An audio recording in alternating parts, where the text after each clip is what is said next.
Good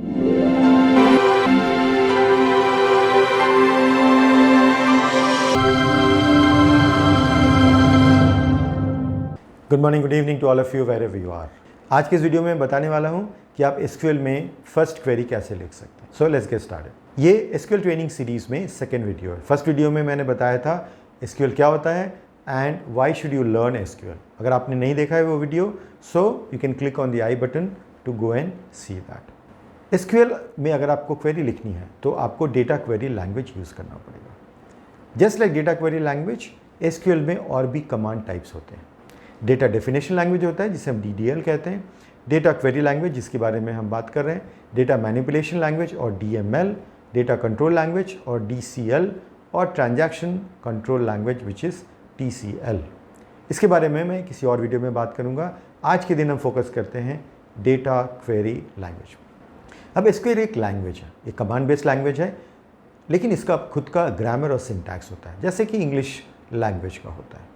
अब अगर आपको एसक्यूएल में कोई भी कमांड लिखनी है, चाहे आप क्वेरी लिखना चाहते हैं या कोई कंट्रोल लैंग्वेज का कमांड लिखना चाहते हैं, आपको सिंटैक्स फॉलो करना पड़ेगा और वही किसी भी लैंग्वेज की सबसे बड़ी इंपॉर्टेंट चीज़ होती है।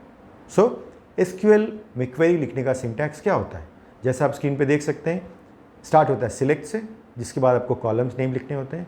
उसके बाद फ्रॉम होता है जिसमें आपको टेबल के नाम लिखने होते हैं एंड उसके बाद कंडीशंस अप्लाई कर सकते हैं। ये एक सिंपल सा फॉर्मेट। इसके अलावा इसमें हम बहुत सारी चीज़ें ऐड कर सकते हैं। फॉर एग्जांपल ऑर्डर बाय भी ऐड कर सकते हैं। लेकिन आज के इस वीडियो में मैं आपको बहुत ही बेसिक चीज़ें बताने वाला हूँ सो दैट आप इसे अच्छे से समझ सकें। इसके अगले वीडियो में मैं और भी कॉम्प्लेक्स क्वेरीज लेकर आने वाला हूँ, इंक्लूडिंग जॉइंस। अब ये जो डेटा है और जो क्वेरी हम लिखते हैं ये टेबल्स के ऊपर लिखी जाती है, बिकॉज डेटा टेबल्स में होता है।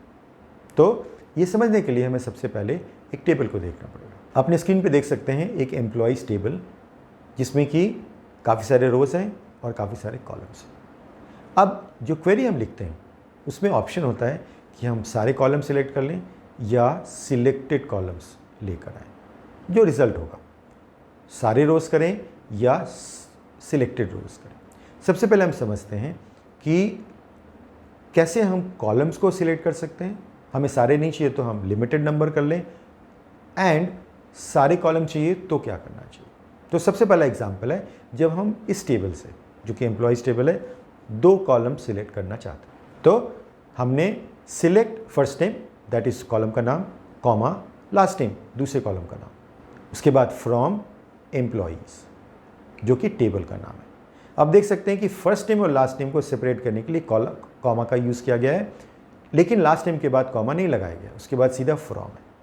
अब अगर हमें सारे कॉलम चाहिए तो हमें सारे कॉलम्स के नाम लिखने की ज़रूरत नहीं है, हम सिंपली एक स्टार यूज़ कर सकते हैं, जैसा कि आप स्क्रीन पे देख सकते हैं, सिलेक्ट स्टार फ्रॉम एम्प्लॉइज़। सो आपने 2 क्वेरीज देखी। अब इन क्वेरीज को हम सबसे पहले एसक्यूएल एडिटर में जाके रन करके देखते हैं कि ये कैसे वर्क करता है। हैंड्स ऑन होना बहुत ज़रूरी है और ये एक ट्यूटोरियल है। सो इसके लिए मैंने यूज़ किया है livesql.oracle.com। ये ऑरेकल का एक फ्री ऑनलाइन टूल है जहाँ पे एसक्यूएल क्वेरी लिख सकते हैं। और सबसे अच्छी बात क्या है, यहाँ पे डेटाबेस भी एग्जिस्ट करता है। अगर आपने वहाँ पे अकाउंट नहीं बनाया है तो आप तुरंत जाएं, आप URL देख सकते हैं स्क्रीन पे, वहाँ पे जाएं और साइन अप करें और उसके बाद you can come back. So welcome back. अब हम livesql.oracle.com में सबसे पहले एसक्यूएल वर्कशीट पे जाएंगे और वहाँ पे अपनी एक क्वेरी टाइप करेंगे। क्वेरी टाइप करने के बाद हम इसे सिलेक्ट करेंगे और फिर रन करेंगे और हम वेट करेंगे आउटपुट का। अब आउटपुट में क्या देख सकते हैं, यहाँ पे 2 कॉलम्स दिख रहे हैं और 107 रोज़ दिख रहे हैं, क्योंकि इस टेबल में टोटल 107 रोज़ है। हमने रोज़ पे कोई फिल्टर नहीं लगाया, कोई कंडीशन नहीं लगाया। सेम क्वेरी का नेक्स्ट वर्जन जब हम सारे कॉलम सिलेक्ट करना चाहते हैं, सिलेक्ट स्टार फ्रॉम एम्प्लॉइज़। अब आप देख सकते हैं रोज़ तो 107 ही है बट कॉलम्स सारे भी अपीयर हो रहे हैं। अब इसमें एक चीज़ जो आपने नोटिस की होगी, मैंने एम्प्लॉइज़ नहीं लिखा, मैंने HR.employees लिखा। ऐसा क्यों? क्योंकि डेटाबेस स्पेशली ऑरेकल में जो एप्लीकेशंस होते हैं उनके डेटाबेस को हम स्कीमा से आइडेंटिफाई करते हैं। HR इसमें एक स्कीमा है।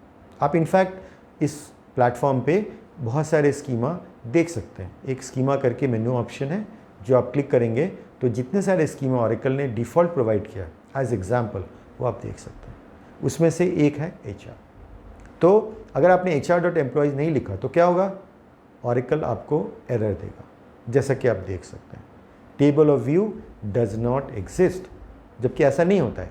टेबल है लेकिन ऐसा पॉसिबल है कि एम्प्लॉइज़ टेबल मल्टीपल स्कीमाज में होगा, तो आपको स्कीमा प्रोवाइड करना बहुत ज़रूरी है। तो ये तो हो गया सिंपल कॉलम सिलेक्ट करने की। बट अगर हमें रोज़ में फ़िल्टर डालना है, रोज़ में कंडीशन डालनी है, तो कैसे डालते हैं? अब रोज़ को में भी फ़िल्टर डालने के लिए हमें कॉलम्स का ही इस्तेमाल करना पड़ता है। अब सपोज़ करें हमें सिर्फ वही एम्प्लॉय चाहिए जिनकी सैलरी 5,000 से ज़्यादा है, या 5,000 और 10,000 से के बीच में है, या 10,000 से ज़्यादा है। ये सारी कंडीशन जो हैं ये हमें सैलरी वाले कॉलम पे डालनी पड़ेगी। उसके लिए सिंटैक्स क्या है, where salary is greater than 5,000। अब अगर क्वेरी में पूरी बनाऊं तो ये बनेगा select star from HR.employees where salary is greater than 5,000। अब आप देख सकते हैं कि आपने अब ये रिज़ल्ट जो है 107 रोज़ में नहीं आ रहा है, ये कम हो जा रहा है। क्यों? बिकॉज सभी की सैलरी 5,000 से ज़्यादा नहीं है।